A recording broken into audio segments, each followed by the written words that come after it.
Karma to Christ ministries आपका स्वागत करती है।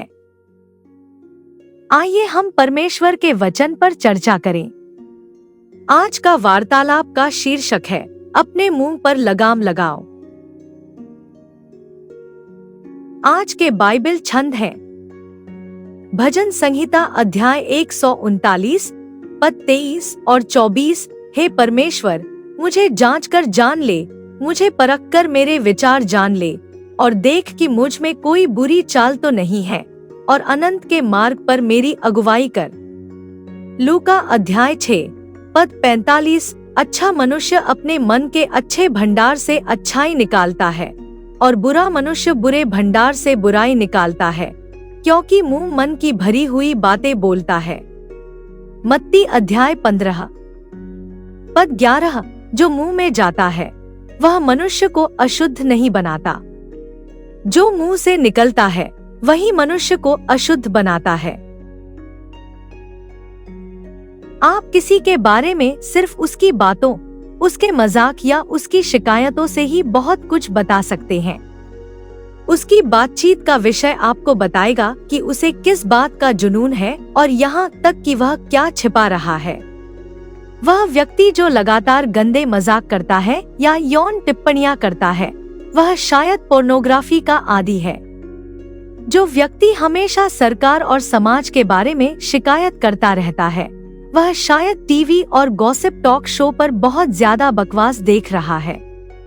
और जो व्यक्ति आम तौर पर अपनी बातचीत में परमेश्वर की महिमा करने की कोशिश करता है, उसने शायद सुबह को प्रार्थना और वचन पढ़ने में बिताया है।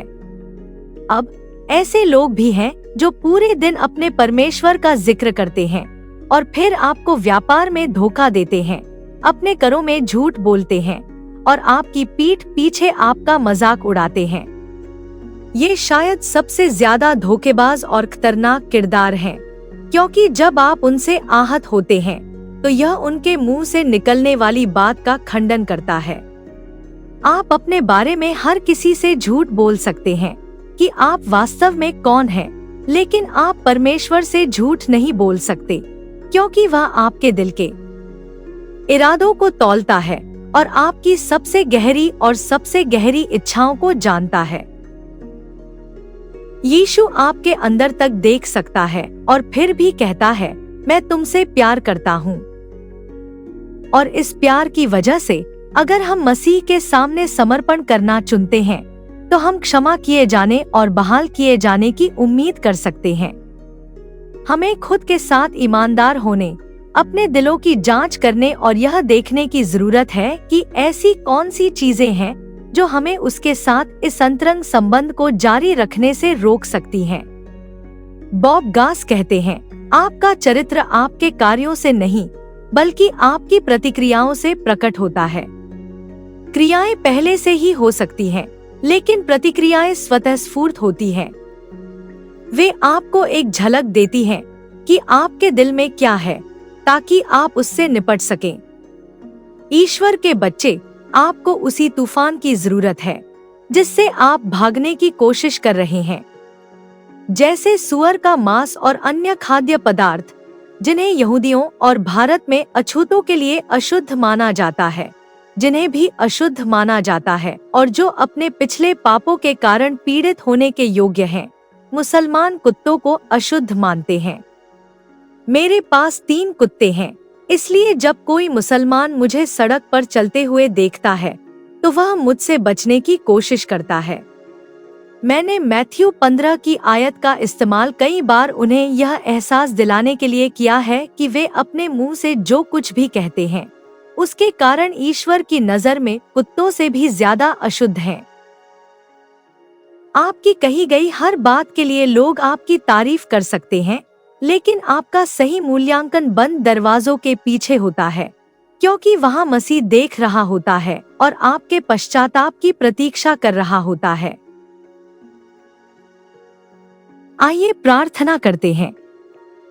स्वर्गीय पिता, आप ही वह हैं जो न्याय के मार्गों की रक्षा करते हैं, प्रभु, जो सभी राष्ट्रों के सामने धार्मिकता और प्रशंसा को प्रकट करेंगे, हमारे कानून निर्माता।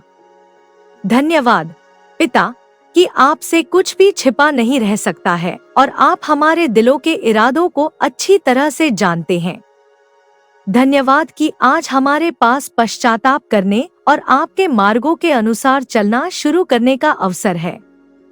हमें उन चीजों को देखने और करने के लिए क्षमा करें जो आपकी इच्छा के अनुसार नहीं है। हमें इस तरह से प्रतिक्रिया करने के लिए क्षमा करें जो मसीह के चरित्र को प्रदर्शित नहीं करता है। हम घोषणा करते हैं कि हम अपने दिमाग को उन चीजों पर केंद्रित करेंगे जो अच्छी, सम्मानजनक और प्रशंसा के योग्य हैं। हमें सिखाएं कि हम अपने दिलों में अच्छे खजाने को कैसे जमा करें और इसे अपने मुंह से कैसे बाहर निकालें।